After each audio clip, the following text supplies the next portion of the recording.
முக்கிய செய்தி.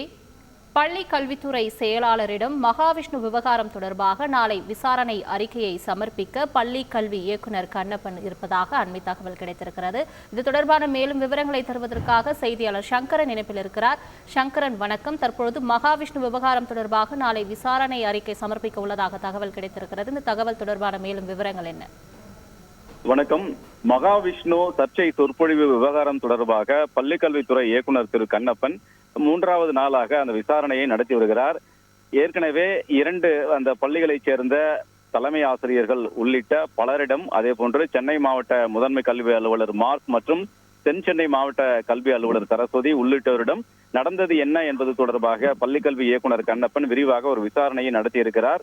இதைத் தொடர்ந்து நாளை காலை ஒரு 11 மணிக்குள்ளாக தலைமைச் செயலகத்தில் பள்ளிக்கல்வித்துறை செயலாளர் மதுமதியிடம் தனது விசாரணை அறிக்கையை பள்ளிக்கல்வி இயக்குநர் கண்ணப்பன் சமர்ப்பிக்க இருப்பதாக தகவல் வெளியாகியிருக்கிறது.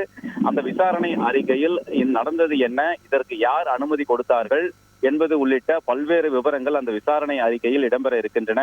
ஏற்கனவே இந்த நிகழ்ச்சியை பொறுத்தவரை பள்ளி நிர்வாக குழுதான் ஏற்பாடு செய்தது என்று அசோக் நகர் அரசு பெண்கள் மேல்நிலைப்பள்ளி தலைமை ஆசிரியர் தெரிவித்திருந்த நிலையில் அந்த பள்ளி மேலாண்மை குழு உறுப்பினர்கள் தாங்கள் எந்தவித ஏற்பாட்டையும் செய்யவில்லை என்று நேற்று மாலையே மறுத்துவிட்டனர்.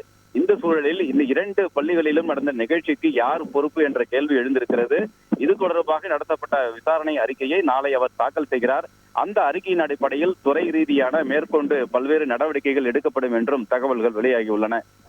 விரிவான தகவல்களுக்கு நன்றி சங்கரன். செய்திகளை உடனுக்குடன் தெரிந்து கொள்ள உடனே சப்ஸ்கிரைப் பண்ணுங்க.